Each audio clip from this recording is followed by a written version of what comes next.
Hi, everyone. Welcome back. My name is Andy, and we are once again having a tabletop conversation with more participants for the January 31st wellness event at Casa Hacienda. If you have not yet registered, make sure you click that link in the description box below to register for the event. Come and meet me, introduce yourself, and also come and meet all the wonderful people we have, the sponsors, the guests, and the people having vendor booths at the event. I am so honored today to have two more vendors coming with us, Elizabeth Cox and Deepti. Thank you so much for being here today. We're going to talk about what you should expect from those of us at the event on Saturday, January 31st. Thank you so much for coming in today, guys. Thanks for having us. Thanks, Andy. So first and foremost, I want to ask you, when it comes to 2026 and health and wellness, we're talking financial wellness, physical wellness, nutrition, business, which then lends itself to the community being well, the business community being well, our neighborhoods being healthy together.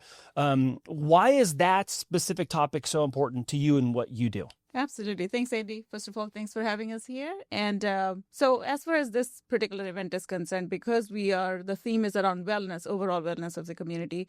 And what we do as a business is exactly that. We cater to the vulnerable population in our community, be it seniors or people with special needs, or our veterans who need help and care at their home. So that's why, as part of the community and neighborhood, we find it essential to be part of this event and be out there and work with other businesses and collaborate and see how we can help our neighborhood. That's really good. How about you, Elizabeth? Well, I'm giving a presentation on choosing kindness, moving from the human doing to the human being. And kindness is certainly a part of wellness, right? Kindness to ourselves, kindness to others, kindness to our communities. So already this year, I don't know about you two, something I'm observing, and this might just be the way my algorithm is working. I am seeing a more devoted and committed presence in doing good in 2026. I don't exactly know if it's just emotional exhaustion that people are going through, or personal drive and motivation, that there's something they're trying to address over here in their life. But I am seeing a much more concerted, here's the word I'll use. I'm seeing people be way more deliberate about wellness this year than I think I ever have. And I'm flirting with 50, and, I'm old new on the internet, right? Are you also seeing that same thing with people, that they're being a lot more vocal and let's say vulnerable about what kind of need they are getting, the need they help, why they need it? Is it just me, or are you guys seeing the same thing in social space? First of all, I would agree with you. I think there's more intentional effort in being open about where they need help. And I think it's twofold. Not only are people being open about where they need help, the community as such is also coming together and kind of strategizing together to see how we can collectively do the greater good for the community. So I think for me personally, my observation is twofold. Yeah, and I think we've seen the younger generations, sort of with the cultural shift, being more willing to talk about openly what they need and about their health and wellness, emotional, mental well-being all around, than traditionally some of our older generations and members of society in the Depression era, and quietly suffering and just plugging away on through it. So I think there's that generational and cultural shift, as well as what you mentioned. People are the world is hard. Right? There's a lot of negativity and violence, and it's hard to carry the day's news. And so some folks are really doubling down on that. What can I do? Right? The Gandhi quote, "Be the change you wish to see in the world." That's how the Kindness Club started, was just seeing the hurt in the world and wanting to be a spark of some sort of positivity and kindness in the community. And look where it's gone in 2 years. Yeah. Something I've been trying to ask everyone in one form or fashion. I've had a variety of people come through. I had mentioned pre-show. We had, a baker that's coming to the event who does gluten-free bakery because of her own personal story. And someone else is doing cacao and the health nutritional benefits of cacao because of their own personal story. And everyone's kind of motivated by a different thing. And everyone's also encouraged by something different this year too. So regardless of what category you find yourself in as a business or a community member, I love asking people what's motivating them most in this season of life. And I want to ask you both that too. What's really the driving force behind what you're doing? What would you say? So I don't know if you know this, Andy, but I had a career in cybersecurity for 23 years. And the reason why I got into doing what I do today is because of my own personal story with my father. My dad had Parkinson's. We struggled as a family. There's a lot the families navigate through when their loved one needs help like that. From medical to non-medical, and who is bridging the gap and who is answering questions and navigating all of that. And that's what kind of motivated me to stop doing what I was doing and kind of enter this industry and see if I can be that resource for families where they pick up the phone, call, and say, I don't know how to move forward from here. And so that's, in a nutshell, why I'm doing what I'm doing today. Yeah. Do you feel like there's some stigma people have to get over to like make that is like the phone heavy? It's hard to make that first call, or? Yes. So I think it is. There's a lot of guilt also involved, right? If I asked someone else to help me, am I not doing enough? And I've been in that, in their shoes too. And even for people who do need help, not just their children, like if they need help, am I being a burden? Who do I ask question? People are busy, and it's true, people are busy. But at the same time, these questions need to be answered. Sometimes families just need, can you just take one thing off my plate here? And who can they ask for that kind of support? So I think it is important for us to talk more about it so people know it is okay to say it's a lot for me. I need some help here. I know this is our first time doing a show together, but I often sit in this chair and I learn about resources and nonprofit efforts, clubs, groups, and organizations around town where it's just a visibility issue. People don't know that there's this kind of help available to them, or it might even be, and sometimes sadly, like literally in the same zip code as they live or work. I had no idea this was right here. But I'm just seeing it happen more and more. Before I go on too hard of a tangent, though, I want to ask you what would you say, like what's that motivating factor for you this year? And maybe it's the same one it's always been every year. What's really driving and compelling you into more wellness and kindness, specifically in 2026? It's a beautiful question. And I think the season of life that you described that I'm in right now, having a similar history of a 20-plus year career, 10 of it was in private sector, about 10 or 11 in government and education, and now really coming back to the roots where my education was in human services and nonprofits. And so really being inspired to make our community a better place, making those connections.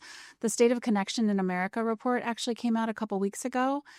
And 52% of people are struggling, really having a hard time. They don't have anyone to call in case of emergency. They don't have a neighbor that they can go to ask for help. 48% of Americans are thriving. They're living their best lives. They're doing great. So we're really seeing this very heavy contrast between who's doing really well and who's not. And so I'm really looking at that state of connection in our communities and how we can support each other. You mentioned a lot. There's a lot of great things happening, but how do people know about it, right? We have the 211 resource to help people when they're in crisis, if they need help with evacuation or utility services or all of the other wonderful wraparound services that so many nonprofits provide in our community. But there isn't a 211-like service for social connection. How do I get connected to the running group in my community or to this small business club? It's sort of a, if you know, you know. Kind of a situation, or you have to know somebody to get into it. And so how do we help people feel more connected, that they belong and that they matter in their communities? Something I've said, again, on this end of the table in a number of occasions, somewhat related to this conversation we're having now, is I think these days we're digitally more connected, yet disconnected in person than ever. And not to just beat a dead horse, but I just think that it, in some ways, if we misuse our digital connections, our ability to connect, and we choose not to reach out when we need help, then we're honestly doing a little bit of disservice to ourselves. When there are resources available and you do find people who are maybe in common ground, this isolationism of, it's only me. Like I'm on an island all by myself. Like I know I've been in a situation in my life where I'm like, there's certainly no one else that's ever felt like this. There's no one else that's ever had this situation happen. I'm like, who am I kidding? Like, if I'm being honest, who am I actually really kidding? That there's no one else on the entire planet that hasn't ever gone through stubbing their toe. And I'm really like, my toe. You're like, yeah, you're not the only one, guy.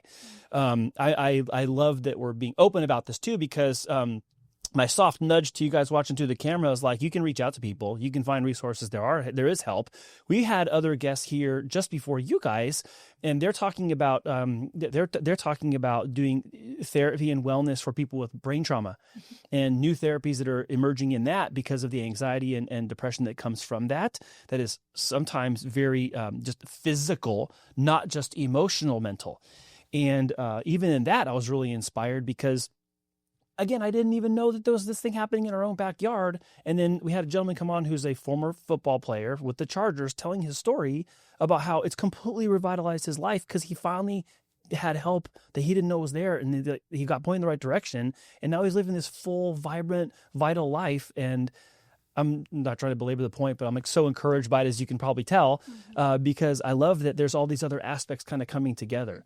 There's social connection that's needed. There's a business connection. There's family connection, and real services in our town that people could be benefiting from. So I'm so glad for seeing all this. I get a front row seat to all of it, and I love it. Well, and that's what's happening, right, on January 31st at the Casa Hacienda with the Wellness and Growth and Personal Development Summit. So all of these members of our community can come together and learn about all of the services and opportunities and sharings that you just mentioned. So I want to what would you put in your own words to someone who is maybe watching this part of our conversation and going, I have felt by myself. I don't know what kind of help I need. I don't know what kind of help there is. What would you say to them to compel them to come and ask a question, try to get connected, and find themselves exchanging with someone who might have the solution to the problem they're going through? What would you want to tell them? Yeah, I would just say show up, first of all. There's a lot of resources that's going to be available there. And I think just being prepared with, what kind of questions you think would be beneficial to you. If one person is not able to provide that, I'm very confident that somebody in that room or somebody in that area would be able to answer the question. So please come, show up, and we are here to help you. Collectively as a community, we are there to help you. Awesome. Yeah, similar response, right? Lean in, be curious, show up, ask questions, and just be present. Be willing to talk to people. It may be that there's a service that you didn't even know existed, you didn't even know might be beneficial to you. It may or may not even be at the event, but in talking with the community members that are present and the journeys that they've gone through and struggles and achievements and, the pluses and minuses and everything in between, it's really about that human connection and sharing our story. And like we were talking before we got started, the people that we know, we never met before, but we know so many people that are in this next degree of connection. Mm-hmm. So, Elizabeth, so the people seeing this right now, hearing about Kindness Club for the first time, can you talk to them directly and tell them what is it that is a perfect match for you in this social and community space right now as an organization?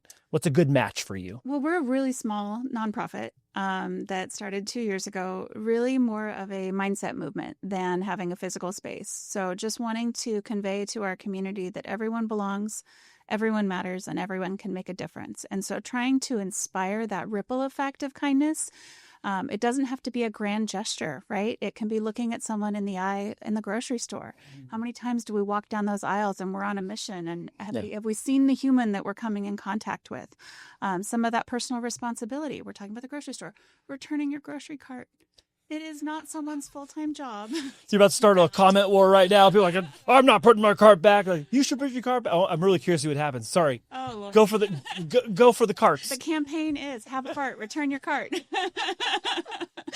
But it's part of kindness, right? And responsibility and serving it forward, making the community a little bit better for the next person, you never know who you're going to come in contact with. It may be their absolute worst day ever. You don't know what they're carrying, if they've lost a loved one, if they've lost a job, if they've had an emergency at home, but just showing that genuine human kindness and saying hello, making that eye contact, you never know. It could actually save a life. Yeah. And so I think it's how we carry ourselves and how we choose to spread that message of kindness and recognizing the humanity in each other. Yeah, I love that. So a heightened awareness of everything that's going on around you in the moment and being present is, I love that. Thank you for saying that. Human beings. Yeah. I've heard it said so many times, we call ourselves human beings, but we judge ourselves by human doings, what we do or we don't do. And then we get judged and measured publicly or privately, or even in our careers, like, let's see what you did today. What'd you do this week? It's like, I'm still a human being, regardless of all the doing I'm doing. So Thank you for saying that. Yeah. I really appreciate that. When we judge ourselves based on that output and that performance, we're really narrowing our focus. And it's always go, do, always on, right? Yeah. But when we can take a step back and kind of widen that lens and look at what's happening in the community, inside ourselves, how we present and interact with others, we can be more of those human beings. Yeah. Wow, I think I just need to sit here and listen today. Okay. So Deepti, what would you say? What's a good connection for you in the out in social space, either online or in person with people that are out and about in South Bay and in Chula Vista specifically? Like what is it people can be referring you? What can they be out there looking for you? Sure. Like I mentioned before, like we are out here to serve the most vulnerable population of our community, our older adults, people who are living alone, who don't have family support, or people with special needs, or our veterans. We have a large veteran population in our community. And one of the things, like, say, for example, with veterans specifically, we come across people who don't know what their VA benefits are. So, I have had people call me and I'm like, I'm going to be there in the room with you, so I can ask the questions that you don't know. I should be asking these questions. And if I ask these questions, there is help I could receive through my benefits. And so I guess I would say anyone who needs help at home, or the family member is exhausted and needs kind of a support, please, we are here to help you. Yeah. And that's the kind of, community connection we are looking for. Like, lean on us. Let us be that resource for you. Whether you take our service or not, we definitely can help answer some of the questions that you may have. That's so great. Thank you. One of the reasons I invited Deepti and ComForCare to be a sponsor is because they really do lead with kindness, right? And so they leaned in and said, absolutely, we would love to be part of this event. We would love to sponsor your session on kindness. And it's because that really is one of those values that's not only personal to Deepti and all of the caregivers, but to ComForCare as a business. Yeah. That's so good. That's so good. If I may, Elizabeth coined a term, kindness and care, when we were at the Grand Posada together. I really loved it because you can't really care without showing kindness. Right. And you cannot really show kindness without caring for someone. So I love how she put it together. Like, that's really good. Care. I love that. Yeah. That's awesome. Run with that at 100 miles an hour. Well, we've done these pop-ups in the community where we come out and just meet people where they are. It's unexpected. It's a moment of surprise and joy and delight for some. We've showed up on Saturday mornings with coffee and cocoa, and we bring free books for kids. And so part of the activity is inviting children to pledge an act of kindness. And in exchange for that, we give them a free book as our act of kindness back to them. So we're trying to show that ripple effect, but there's also the psychology to writing something down and making that commitment and then making it visible. So they're putting their Post-it note on this big display board that by the end of the day is just fluttering with all of these amazing, Post-it notes of positive things that are going to happen in the community. And, hopefully they follow through on that and it inspires somebody else to do that act of kindness. And that's the ripple effect that can bring us back together in humanity and in community. It's a great segue to kind of my final thought, which is that's what this whole thing is on Saturday the 31st, is we want people who are in a position where they're forwarding a message and they're aware and they're promoting a message of kindness and wellness and doing good in the community, at the same time as people who are looking for that in whatever the capacity they might need. And maybe you're even holding this privately, you need help with a specific thing, but you're going to find someone who can publicly help you with that thing at this event. So I'm so glad you said it that way. A quick editor's note. This was not planned. This is just an organic conversation that is all wound up in the essentially the there's a word I'm thinking of, the congruency of what this event stands for. In all facets of life. Again, we have people that are coming talking about financial fitness in your life, finally getting debt free, figuring out how to life plan for yourself and your family and your next generation, as well as how can you actually get the help for the loved one you're trying to care for. And maybe it's beyond your capacity and you don't know how to do or what to do. And as well as just being super aware of what's happening around you and how can you forward kindness and activate that ripple effect, and all sorts of in between stuff. So thank you for being here today, Deepti and Elizabeth. Thank you. I'm so excited to be there on Saturday with you guys.